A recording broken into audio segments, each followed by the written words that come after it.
Good evening, ladies and gentlemen. Today we have a very interesting webinar by an eminent speaker. Let us all hear from him. I now invite CA K. Suresh, President, Hindustan Chamber of Commerce, to welcome the gathering.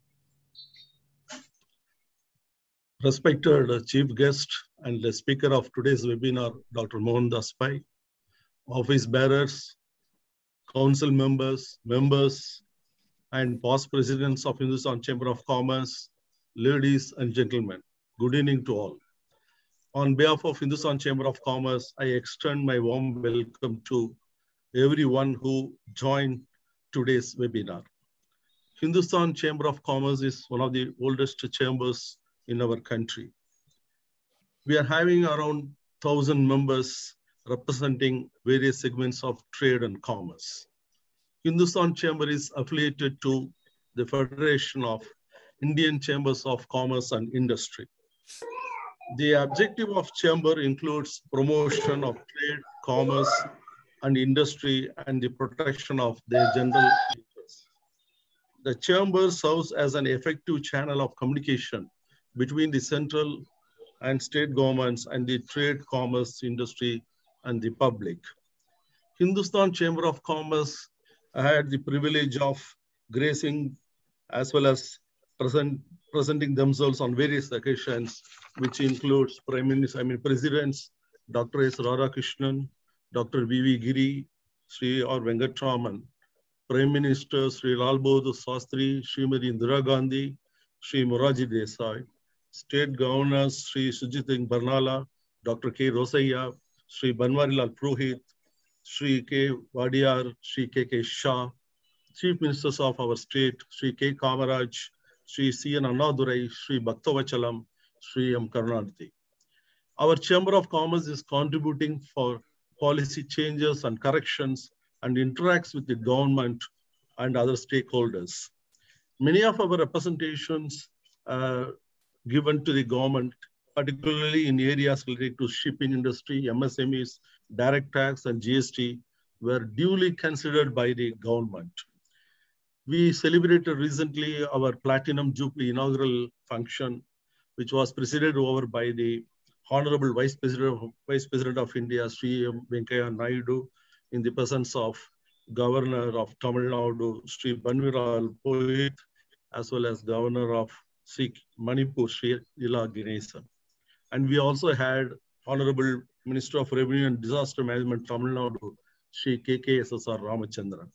So it's a great occasion we had to celebrate our Platinum Jubilee. And we are also planning to have our valedictory function of Platinum Jubilee shortly in the presence of our Chief Minister. Today's main topic is startup. I think the topic of today's webinar is India, a startup nation. Startup is nothing but an initiative given by the Government of India, made by the Government of India. And this campaign was first announced by our Prime Minister, Shri Narendra Modi ji, during his speech of Independence Day on 15th August 2015. The action plan of this initiative is on three areas. One is simplification and handholding, funding support and incentives. Third, industry academia partnership and incubation. An additional area relating to this initiative is to discard restrictive states' government policies within the domain, such as license Raj, land permissions, foreign investment proposals, and environmental clearances. India is known for many things: a bustling tech support sector, being one of the most populous countries on earth, and its amazing cuisine. Despite this, India has a very active and fast-growing startup ecosystem. The country is currently home to around 38,000 different types of startups, and there are also currently more than 5,000 investors active in Asian country. The ecosystem in India is said to be the third largest in the world, the country having created not less than 38 unicorns as of January 2021. So this clearly shows that a lot of things going to come in the coming days also. India's startups are not strangers to the attracting outside investment. Despite the complications of COVID-19 pandemic, country's startups managed to raise a cumulative of $10 billion USD in funding during 2020. which is marked increase from 6.6 billion USD raised in 2018. So this clearly shows or rather indicates rapid growth in the Indian startup ecosystem. So overall, my view is that India is in the right path as far as startup is concerned. And today we are having an eminent speaker, Dr. Mohan das pai, to amplify whatever I said through his speech. Thank you, Chitra. Thank you, sir. I now call upon Mr. Vijay P. Chodia, Vice President, Hindustan Chamber of Commerce, to introduce the topic and the speaker of today. Am I audible? Yeah. Yes, sir. Ladies and gentlemen, good evening. I have great pleasure in introducing the topic and speaker of today's program. In today's scenario, we need to develop more entrepreneurs. We have experts from institutions like Indian Institute of Technology and many others to handhold young entrepreneurs. Government announces from time to time various schemes and benefits to support them. There are financial institutions which are willing to provide funding facilities to entrepreneurs and startups. For sustenance of the businesses, startups are also being provided credits by banks. Tamil Nadu is one of the economic powerhouses of India. Entrepreneurship, social mobility, economic growth, and technology innovation have defined the growth story of the state. Today, the state has the potential to further enhance this by supporting the knowledge and capability of individuals to create new technology-driven enterprises to address the challenges and take advantage of the opportunities present. India has an advantage of young population, and there are plenty of ideas. We need to develop them, to innovate and come out with new ventures. Government of India and the Government of Tamil Nadu are taking all possible measures to develop startups and encourage them with various schemes and concessions. Government of Tamil Nadu has launched Startup and Innovation Policy. This policy is aimed at establishing at least 5,000 startups, including 10 global high-growth ventures in social impact sectors by the year 2023. The initiative will include comprehensive measures for creating, supporting, and nurturing a vibrant startup ecosystem in the state. Startup India is a flagship initiative of the Government of India intended to build a strong ecosystem that is conducive for the growth of startup businesses, to drive sustainable economic growth and generate large-scale employment opportunities. The policy also aims to provide an enabling, innovative ecosystem in the state. Implementation of the policy will enable the state to emerge as the knowledge capital and innovation hub of the country. It will also attract entrepreneurs and investors across the globe. With a view to achieve the aim of the Government of Tamil Nadu and the Government of India, among other activities in creating more and more entrepreneurs, Hindustan Chamber of Commerce conducts entrepreneurship development programs for college students.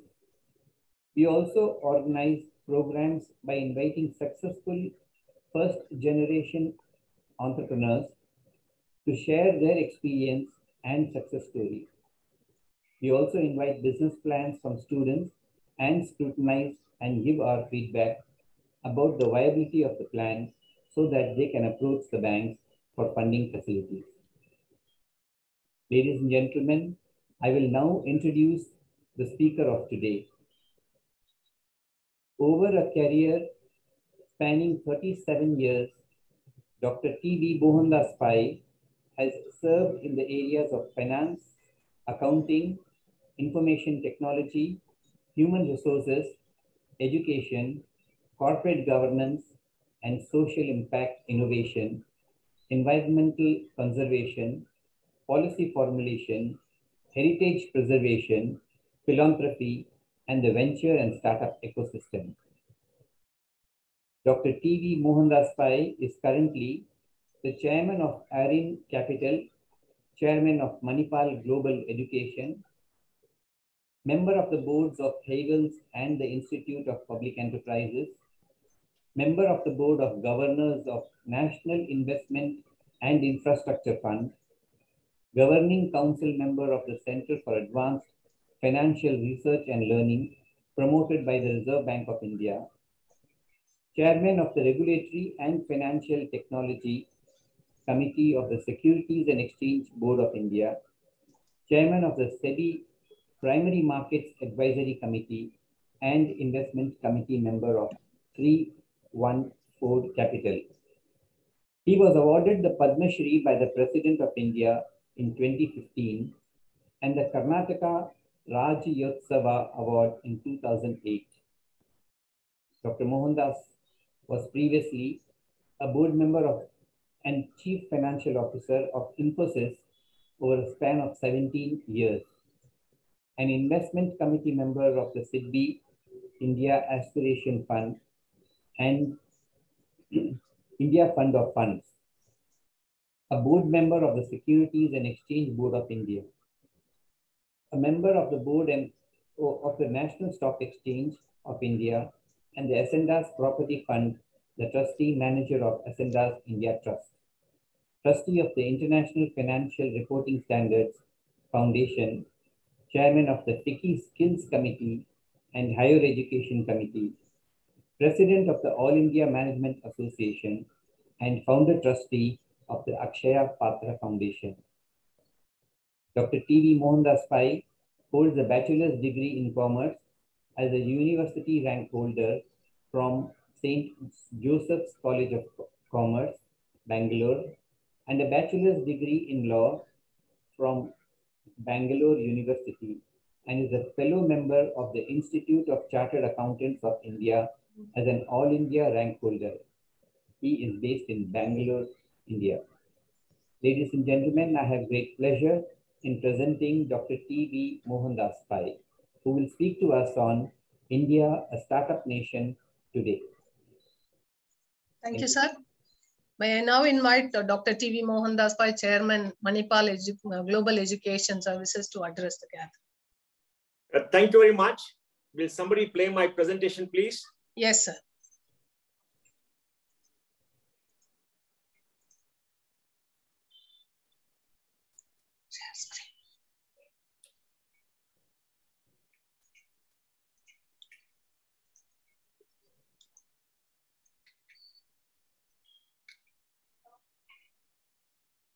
That's great.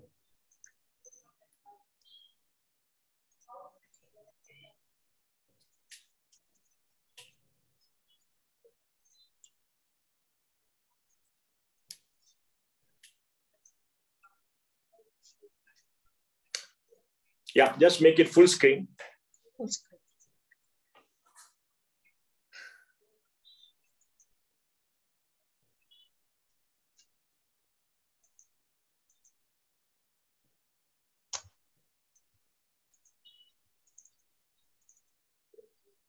Okay, keep it as it is. You can play it, right? You can play it now, right? Yeah. Folks, thank you very much. I'm very happy to be invited to present to you about India. India is undergoing a remarkable transformation due to young entrepreneurs leveraging technology in a very big way. And this story is being laid out through the startup ecosystem across the country. And this will be the biggest harbinger of change in this country, maybe in the last 10 years. Next, please.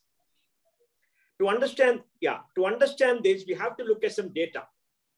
About 250 years ago, a very big event took place in Europe, in Great Britain, which changed the world. That was the invention of the steam engine. For the first time in human history, you had motive power which could run factories and produce goods and commodities at much lower prices in a mass way and with a standard quality. This never happened before because till then, it is all done by human beings who are skilled. Till then, China and India were the largest economies in the world. And after that, Europe became the largest economy. And between 1800 and 1900, Europe dominated the global economy. They created the global supply chain. And that was the Industrial Revolution. Now, another revolution is taking place, which is changing everything. And I'll explain that to you. So we are still in the midst of the Industrial Revolution, where the global supply chain connects the producers and consumers through distribution, through railways, through shipping, through pipelines, through retail, wholesale, wholesale, storage, through banking, financial service, etc. And if you want to sell to consumers, you've got to be part of the global supply chain. And if you're not part of the global supply chain, you'll not be able to sell and make a good deal of profits because the costs of the global supply chain are very, very high. Now, we have something called the internet for the last 20 years. And in the internet, we have 5 billion people who are connected. Out of 7.83 billion people on the planet, 5.5 billion people today have a mobile phone, and 5 billion people are connected on the internet. So internet is a platform where you can connect to everybody. It's a network, and you can do business, you can get education content, you can get health content, you can do banking transaction, you can get entertainments, almost anything in the form of a digital interaction. So technology has moved to the front of the business, and that is revolutionizing the world and create a unified business platform for all people. Today, the supply chain is moving to the background, and the internet will be in the front. And using the internet, you can sell to anybody all around the world, and that changes the global dynamics, and India is the heart of it. So today we are in the midst of the digital revolution, and that is going to change the world. Next, please. And if you look at this slide, 2021, that is this year, of the top 10 most valuable companies in the world, 8 are digital companies. And many of these companies like Apple, Google, and Microsoft are worth more than $2 trillion. Absurd valuation, but it is true, $2 trillion. And the big digital giants have got revenues close to maybe $1 trillion, profits of about $200 billion, and market value, which is maybe $7 to $8 trillion. So you can imagine how the world has changed, and this is going to impact everybody in the future. Next. The new normal is global tech conglomerates. Each of these conglomerates are creating their own system. For example, Apple has got 2 billion people on iOS. That means 2 billion consumers transact every day using the Apple operating system. Alphabet has got your own operating system, Android, and they are used in maybe 3 billion mobile phones. So they got their own system, and they got search, they got maps, they got many things else. And Amazon is creating its own system through e-commerce and through the use of cloud technology in AWS. And I think they are there all across the world too. So these are 3 big digital giants who are changing the world. And they're going to control the narrative because all of us have become piece of data. We're all piece of data, and the data resides in their repository, in their database, and they can use the data to manipulate what we want and what we think. So we have come in the control of digital monopolies. For example, when you go to Google and search, what you get is not what you want to see, but what Google decides they want you to see because they get paid for it. Next. They're all become expansionary monopolies because the huge amount of money that they have, the large market value and the profits. Apple earns about $80 billion of profits. Microsoft about $65–70 billion of profits. They're all huge companies, and they have become monopolies. And the world does not know how to control these monopolies because they're all across the world. They don't require to set up an office in India to do business because they're on the web, and everybody goes to the web. The web has become the new business platform, and they are much bigger than most countries. The government of Australia had a fight with Google, and Google said they'll shut them out of the system, and it was terrible because then people will not be able to connect to others globally. Next. Digitalization is transforming India. When you look at digital transformation of the world, India is at 40, 45, but there's no country with 1 billion people except China. So don't bother about all that. We can't be compared to a Singapore or Finland or England. England is so small, 65 million people, 1/20th of India, 1.39 billion people, 1.20 billion mobile phones, 1 billion mobile connections, 750 million people on the internet. This is huge. And India is a huge market, an expanding market, and a very, very big digital power. Next. Internet is in a high growth trajectory because of low data costs. India's data costs are so low, just about 20 cents per GB, and almost every second person, more than every second person, about 60% of Indians have a mobile phone and internet connection, and data usage has gone up to 16 GB of data per month. 16 GB is one of the highest in the world. Next. And you can show the quantum of data usage, the quantum of time people spend on the internet every day, 6.5 hours. This is, some of the biggest in the world. And e-commerce penetration has increased. India is a very unique country because it is a developer of apps and user of apps. India accounts for today maybe 12% of global app downloads and growing very, very rapidly. Next.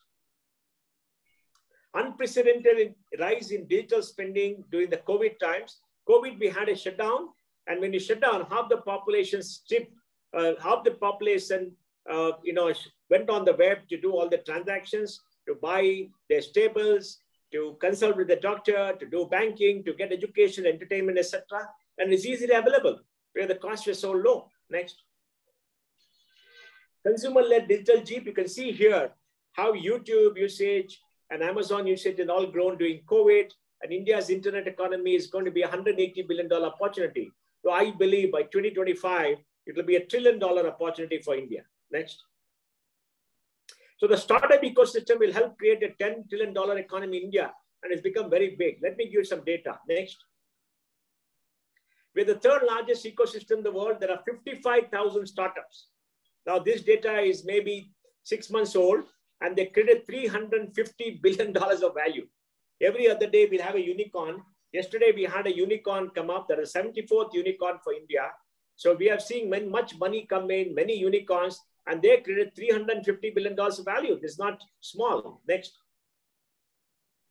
And this on top of the IT service industry. Let me give you some data. Our entire IT business this year is worth $225 billion. $225 billion is something like about 18 lakh crores. 18 lakh crores. It must be the largest industry in the country. India will have an export of $170 billion this year. And $170 billion is more export of software from India than oil from Saudi Arabia. And they employ 5 million people this year. This year, the IT industry and startup industry will hire 6 lakh people. The average compensation in Bangalore is 15 lakh rupees. Out of 1.1 crore people in Bangalore, 20 lakhs are employed in the technology industry. Bangalore, the third highest quantum of bank deposits, fourth highest quantum of lending, and pays the second highest quantum of individual income tax in the country.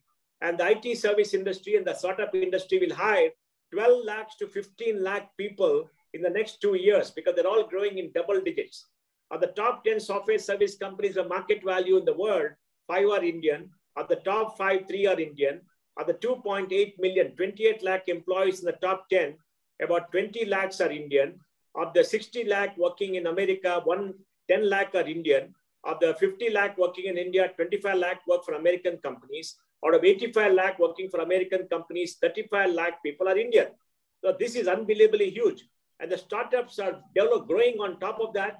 By 2025, we'll have more than 100,000 startups employing 32 lakh people. We will invest between $150 to $200 billion from 2021 to 2025 December. We'll be number 2 in the world, hopefully, and we'll have 200 unicorns.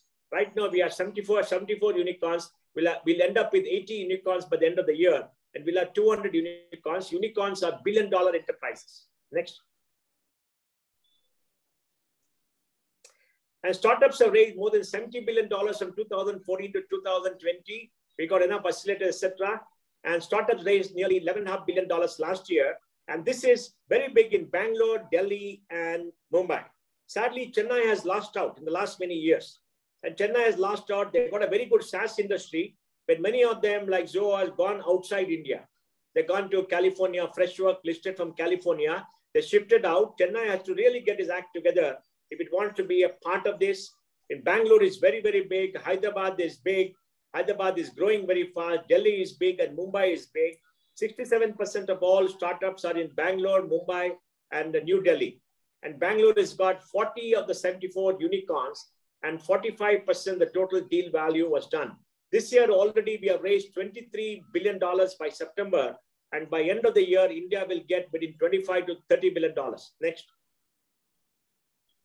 India has 74 unicorns, this old data, and they created about $250 billion of value, and we'll have 200 unicorns by 2025. You can see the list of companies there were unicorns. The company is called Sunicorns, who could become unicorns in the next 2 years. Next. And this is happening in the US too. Indians have make up 4.2 million people in the US, and they've made 67 unicorns in the US. These are all the companies which are where the founders are Indian along with others. And today there should be 75 unicorns. America has between 450 unicorns, out of which 75 could be started by Indian entrepreneurs. Next. And value creation unprecedented pace. These are the top 10 valuable unicorns are worth 120 billion. One of them, Zomato, as listed, is worth about maybe $13–14 billion. We're going to see Paytm again list at about $20 billion or so. So I think a lot of companies are listing, and we've seen Zyka list at about $9 billion. So this is unbelievably huge. Next. In the first half of the year, 16 new startups have become as unicorns. Till today, we have got 34 startups as unicorns. End of the year, we could end up with 40. And they're across all kinds of industries because money is pouring in. Next. And we believe that by 2025, the total startup ecosystem will be worth $1 trillion. The software service companies in India today are worth close to $450 billion. They will be worth $1 trillion by 2025. So between startups and the software industry, there'll be $2 trillion of value. $1 trillion is 75 lakh crores. So 150 lakh crores of value will be in the technology industry alone in India by 2025. Next. And they're across all industries. Enterprise tech. Enterprise tech is technology used for business enterprises across multiple areas. Next. You can see all the top companies here. Darwinbox, for example, is a SaaS cloud HR tech company, which is better than Oracle and SAP. It's a small company, but they become better than Oracle and SAP as per Gartner. So you can imagine the quality of companies here. Freshworks is now worth $13.5 billion listed in the US. Next. We got deep tech companies across AI, machine learning, IoT, artificial thing, AR, VR, etc. Next. And these are all deep tech companies in health tech, in electric vehicles, etc. Just yesterday, we had Rajiv Bajaj say that he's going to have oats for breakfast. But I think he's forgetting one important thing. Ola has set up a EV vehicle manufacturing facility near Bangalore, Hosur, for 2 million vehicles. And by 2025, they're going to expand the capacity to 10 million. And by 2025, Hero Electric will be 5 million. India makes 22 million electric vehicles. So the two-wheeler industry is going to get disrupted in a very, very big way for the next 3 to 5 years because a lot of money is coming into that industry. And that will change the industry in Tamil Nadu because you're all based upon IC engine. An IC engine has 2,000 moving parts. An electric vehicle has got only 20 moving parts. An electric vehicle runs on a chassis. It runs on a control systems. It runs on a battery. It runs on a small electric motor. It's a very different kind of vehicle. And that's why everybody should look at this very seriously. Next. India is growing as a deep tech hub, AI, IoT, etc. If somebody asks you, oh, where are these big companies? Just tell them they're growing and you're going to see rapid change in the next 3 to 5 years. Next. Now, tech solutions are digitally upskilling, creating thousands and thousands of jobs. For example, the delivery vehicle where Zomato, Swiggy are, and maybe Ola is, they will have 1 million employees this year. Next. Active venture capitalists, we got Indian venture capital firms and we got international venture capital firms here. India has more than 675 AIFs who already invested more than 4.5 lakh crore rupees. Next. India will go from data poor to data rich by 2025. We are halfway there, driven by social, commerce, payment, etc. And all this data will allow us to run AI algorithms, use machine intelligence to do many things. So maybe 60% of human activity can be automated. India will lose jobs to automation, but much slower than the United States. In the United States, in the last 20 years, about 15 million jobs, middle-class jobs are gone because of automation. Because today, an app can do much more work than a person in a bank. So, for example, if you look at the banking system, the balance sheets must have grown by 10 times in the last 20 years, but their employment has grown only 5 to 10%, not time, 5 to 10%. So automation is going to really change employment in India. Next. Leap in data, COVID fast forward, you can see all the data here where data usage shot up because of COVID. In COVID, everybody was logged in and we've seen a remarkable change. Next. If you look at UPI, 3.2 billion transactions in a month, low cost, mobile to mobile transfer of money in 30 seconds. And they did $80 billion. That means we'll have $1 trillion of transaction done through UPI. But the cost of transaction is coming down. And this is an app in India has become a public good. Next. Now, even the banking sector is seeing neobanks. Neobank is a piece of software on top of a bank. Now, if you look at a bank, the bank runs some software geared for their regulator and geared for the bank, not for consumers. Consumers find it difficult to do many transactions, but these neobanks come with a layer of technology and software on top of your bank account. So you can do things intuitively using the software, and that will connect to the banks and make it easier for it to operate. It's a remarkable thing. Open Jupyter are going to be unicorns the next 3 to 6 months. Next. And you can see the use of internet content. 96% of users in India, were on video, and there are 750 million people on the internet. You can see the enormous amount of usage. If you look at what you do during the day, you see how dependent you are on the internet and the mobile phone. Next. Content consumption explodes to COVID. Some more data. Geo has been a big boon for India because Geo has transformed the use of data. Now, Geo is coming with a smartphone which may cost 4,000 to 5,000 rupees and which will make sure that 2G disappears from India. And very soon we'll have 5G in India.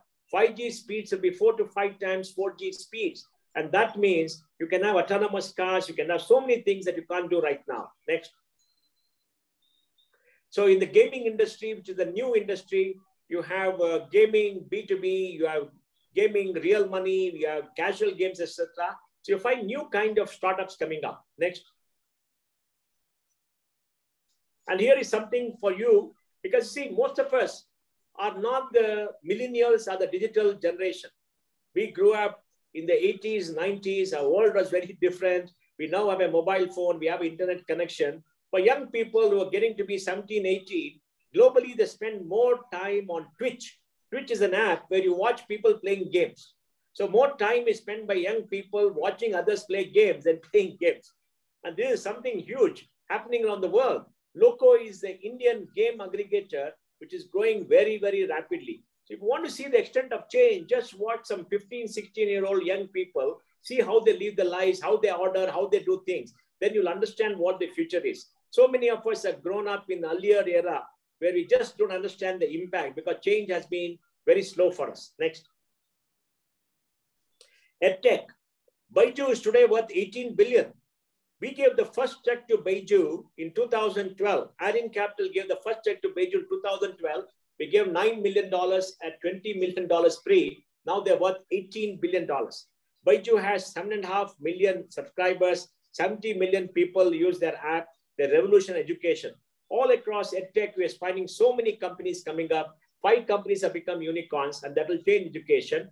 4,400 EdTech companies, 250 of them have some revenue or doing reasonably well. Next. Health tech too is changing. E-pharma, pharmacy and others have become very big. We're having telemedicine and diagnostic, health and fitness. So many of them are coming up. And I think they will change the way we consume health in future. Next. And this is something we must understand. The pace of change has scaled up tremendously. Facebook took 3 years to go to 50 million users globally. Pokemon took 19 days. Arogya Setu took just 13 days. And Arogya Setu is now to 250 million. But the pace of change is very rapid. Sometimes when you go for a holiday, when you come back, the world would have changed. It'll all be digital because it will not be physical. Next. Bharat Health Stack is being developed in India. Ayushman Bharat has got about maybe 22, 23, maybe 200 million people already on it. About 25 million, that's 2.5 crore people have got the benefit. Very soon there'll be 500 million people on that app. And it means that their health data will be there. Using all the health data, we can predict the outbreak of diseases. We can use it for diagnostic. It will be an enormous quantum of data which the world has never seen. Next. E-groceries, you can see what is happening here, different kind of models, B2C, B2B, B2B2C, etc. And they're growing very, very rapidly. So you can now order all your consumables and what you buy in grocery through an app, and it comes delivered to you at a cost which is very competitive. Next. E-grocery business did very well during the COVID. Next. And this is another thing, mobility. How are we going to change mobility? We're going to have people like Yulu. Yulu has a bike for last mile mobility. So you travel by bus, you get down somewhere, you take a Yulu bike and go home and drop the bike. And they come and pick it up and you pay very little. And now Yulu has used traffic patterns to find out at what point of time people want more bikes, where do they want it, how to deliver, etc. And using AI to do many things. Next. So I want to thank you and to tell you that India has become a startup nation. The pace of change is extremely rapid. At the edge, the change is tremendous. On the base, it takes some time. The digital revolution is upon us, and the pace of change is very, very high. Every single industry will be disrupted, and we'll see remarkable models. We're seeing that happen in fintech. We're seeing that happen in edtech. We're seeing that happen in health. We're seeing that happen in, let us say, electric vehicles, etc. And all this means that we have to adapt and we have to change. And Chambers of Commerce, the Hindustan Chamber of Commerce, should work with its members to make the change happen. Thank you, and I'll be happy to answer any questions. Thank you, sir. That was a very detailed presentation. Any question answer? People who wants to raise the questions, they can unmute and ask, or raise your hands, or put it in the chat box. We will have another 10 minutes for the question and answers.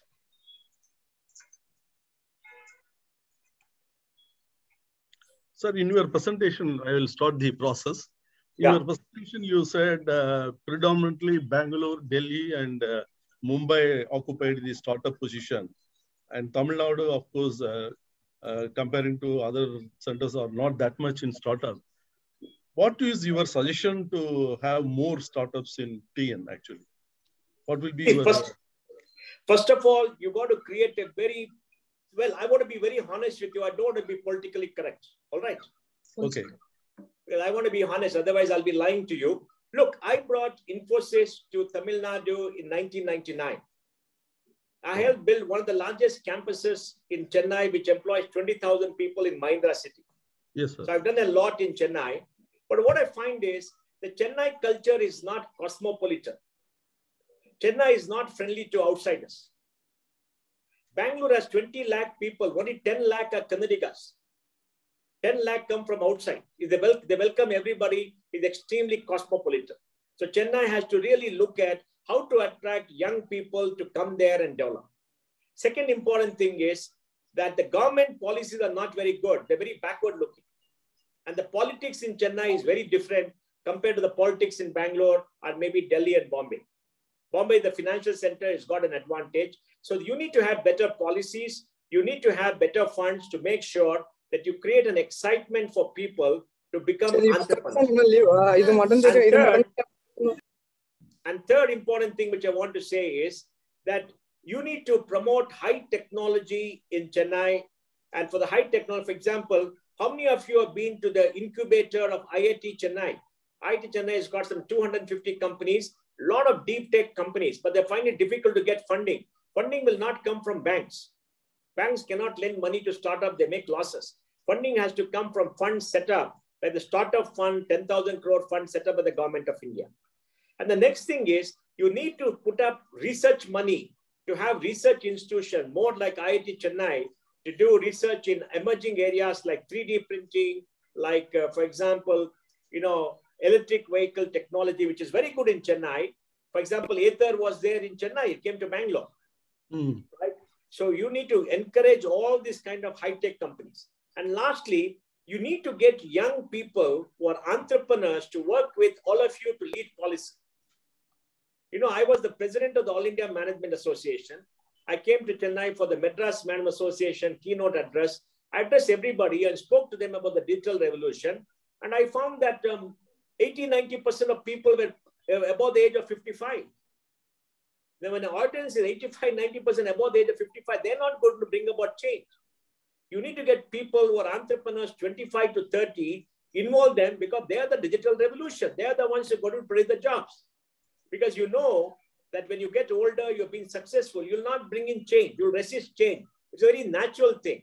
In Bangalore, for example, we got 40 unicorns. All of them have become leaders. They work with government. They have startup policies. They have electric vehicle policy. The first IT policy in India came in Bangalore in 1999. You need people to work with the government to change policies, do everything. I'm very happy now that Chennai, the government of Tamil Nadu set up a committee under the IT minister. And yes, I saw the names are very, very good. They're starting something. But you really had to accelerate because to me, Chennai is a place where a lot of things can happen. All the submarine cables in the east coast of India come to Chennai. And Chennai has got very good engineering colleges. It's got very good talent. It's got everything, but it lacks direction. So I think you need good leadership to make this happen. Yes, sir. I agree with you. The present government is doing a lot of things now. We hope that Chennai will become one of the important centers for startups. I think one Ms. Sudha asked about why the manufacturing has become a dream or something like that. Manufacturing has become? 1 minute, I'll find out. Why electronics product manufacturing still a dream? Well, I think electronic product manufacturing is the dream because of one important thing. We need large consumer brands to create an ecosystem. You see, what is happening in electronics is a question of having many small companies create an ecosystem of components. Okay. And then the big people put their brand and assemble it and then sell. For example, if you look at the mobile phone, the big people don't manufacture all the components. They're manufactured by hundreds of people. So you need an ecosystem. India did very badly 25, 30 years ago and did not create the ecosystem. Now with the PLI scheme, many companies are coming up manufacturing because you got some protection. Government is giving some incentive. Today, value addition electronics has gone up to maybe 25%. And India exported $6 billion of electronics till September this year, which is very good. Hopefully, will become much bigger. But we are not built the ecosystem. The system has been hostile. Government policies have been very hostile. And there has been no focus on that. Tell me one single consumer electronics brand. We don't have one single brand. We had brands earlier. All of them are gone. So we need brands. We need big entrepreneurs. We need more technology to come. But you need components. And we need ancillary. Just like, for example, Chennai succeeded because the auto ancillary industries. And that's why you became the auto industry. We need those ancillaries. They're just not grown. So now I think there's some hope. Hopefully we'll grow because there's government policy and government's taken right step. Government came out with that Make in India scheme, but it has just stopped. Now the PLI scheme is very good. They got incentives, they got program, and that will really help. They covered all the sectors also in PLI. Yeah, why can't you in Tamil Nadu have a PLI scheme from Tamil Nadu for electronic industry? Okay. Or for the electric vehicle industry, you ask government, why don't you have a PLI-like scheme for the electric vehicle industry? Why don't they set up a 1,000 crore fund to help the auto ancillary industries to develop into electric vehicles, to do R&D and research? Okay, sir. Mr. S. Ramanathan asked another question. As an investor, what are the key attributes for a successful startup? Well, the key attributes to me is the power of the idea and the passion and energy of the entrepreneurs. For example, Baiju came to us and spoke to us. We gave him 9 million. 9 million was about 50 crores. At a time, his revenues was only 4 crores. At 150 crore valuation, we saw his passion, we saw his energy, we backed him, it worked. Sometimes it doesn't work. So it all depends on the idea and can the entrepreneurs pull off the idea and how do you judge the entrepreneurs? Okay. That's why to grow the system, you need seed funds. You need seed funding. You need grants for R&D, grants for marketing. And then you need venture capital firms to come. You need to create an ecosystem of funding. Funding is the most important thing for startups. And there's not many funders in Chennai because they're very conservative people. Very few funds are there. So you need to tell the government, set up a 1,000 crore seed fund and give 20% of capital to any startup that comes up in Chennai, provided they get the balance 80%. Then call other funds and say, you start a fund here, we will also give you money. Because, you know, Tamil Nadu spends 2.5, 3 lakh crores a year in the budget. There's no harm in spending 1,000 crores a year on startups and technology to create entrepreneurs who are going to create high-paying jobs. Yes, sir. And another, Mr. Linesh Sarath Kumar asked, what are your thoughts on processing of e-waste? Well, I think e-waste is going to be a major issue in this country. And e-waste is going to be very, very important because, you know, we don't have rare earths in this country. The world doesn't have any rare earths. So today, big businesses are going to come where for that lithium-ion batteries, you're going to, use the old batteries to recoup the lithium-ion and use them for new batteries. So I think e-waste industry is going to take off. It requires somebody to invest and require good policies to come out. Because, you know, it requires a lot of capital investment. It requires reuse. So I think it's taking off. There are many startups that come, but they're still small. You need more capital. When you compare the culture of Chennai and Bangalore, I think for fun purpose, I think Mr. Nahapan mentioned no KFC was attacked in Chennai. No, you see, you can say no KFC attack in Chennai. It's easy to comment and all, but look at the data. Okay. I mean, you look at the data. See, I got nothing against Chennai. Chennai is a great city. You see, the golden triangle of Hyderabad, Bangalore, and Chennai should dominate India. Exactly. It's the golden triangle. Some of your best techies are in Bangalore. They're not in Chennai. I was in Bengal, in that Bengal big meeting with Mamata Banerjee. I went on stage and said, we got 150,000 Bengali bright engineers in Bangalore. You only got 50,000 in Calcutta. Why are they not staying here? Because they drive out entrepreneurs. You see, you need to create an enabling culture for people to be entrepreneurs and to flourish. That is the key thing. You understand? It's not about some KFC being done. That will happen anywhere. But today we have so many pubs which are there. People enjoy themselves. Quality of life is very good. See, there are many things that make a vibrant city. Chennai has that. But, you know, in the last 20 years, you're not been in the forefront. You have to come to the forefront. You go to Hyderabad. Look at the excitement. You go meet KTR and talk to him. KTR goes to the US and markets Hyderabad, and many companies have come there. Salesforce.com just opened a 7 lakh square foot campus, right? Facebook is there, all the big companies. Why did they come there? He went and marketed. Bangalore should have got it. He went and did it. Somebody should go and market and talk to them. If you go to the Silicon Valley, there's so many people from Tamil Nadu who become good entrepreneurs, but they must come there. Yes, sir. Another viewer asked, how do you feel the online industry will do post-pandemic, especially in education? They will do very well, but I am one of those who believe that online education will be supplemental to offline education. Online education is not going to replace offline education. Maybe 30-40% of what you learn will be online. The balance has to be offline.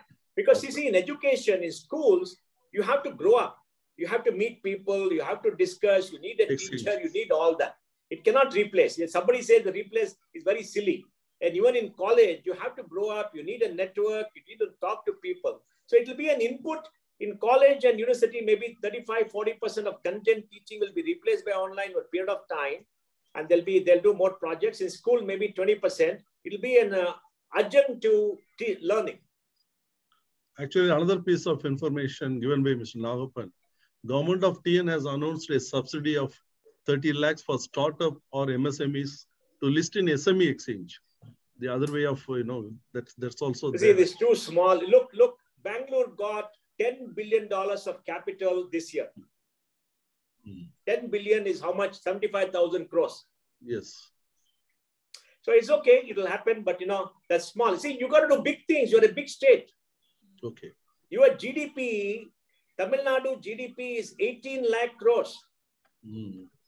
18 lakh crores is the third biggest GDP. One is Maharashtra, 25 lakhs. 19 lakhs is UP. 18 lakhs is Tamil Nadu. 17.5 lakh is Karnataka. Okay. So you must do things which befit your size and be forward-looking and lead the country. I think it's right information, sir. We will take forward. And Mr. Anant asked, which industry will see more unicorns in next 5 years? Well, I think the more unicorns will be seen in possibly in fintech. Fintech. Okay. And many viewers praised you for your fabulous statistics. I think they're all amazed on seeing the statistics given by you. Any other questions? Most welcome. Otherwise, we will close this session. Now, I want to thank all of you and request you as chair to set up a startup group, get young entrepreneurs to be part of that group, work with government, come out with policy, create a RISE framework so young people feel they're wanted in Tamil Nadu. And Tamil Nadu has got a very good base. Involve Ashok Junjunwala of IIT, work with everybody, create a smart network and grow this. And talk to many of you, many people from Tamil Nadu or the Silicon Valley to come and participate and create a very vibrant culture, because your young people will get a lot of high quality jobs. Okay. In the next 2 years, remember, 12 lakh to 15 lakh jobs are going to be in IT services and in startups. And you've got to get a good share of it for your own people. Okay, sir. Thank you. Thank you. Thank you very much. Thank you, folks. I now call upon Mr. V. Nagappan, President-elect, Hindustan Chamber of Commerce, to propose a vote of thanks.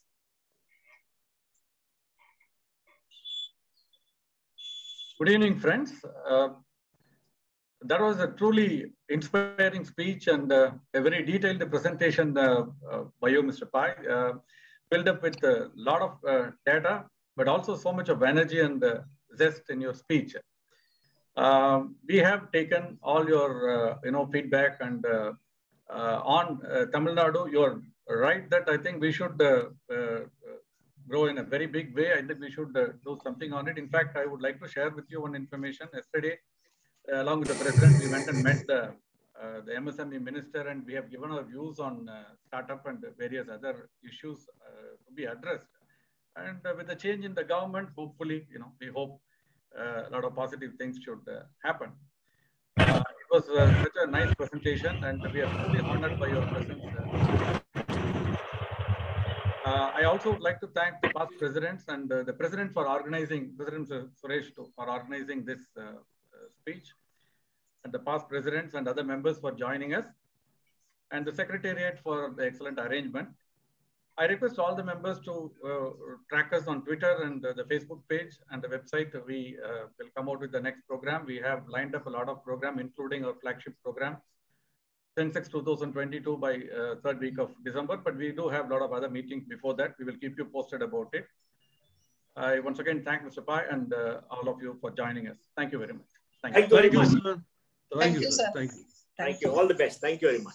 Thank you, sir. Thank you.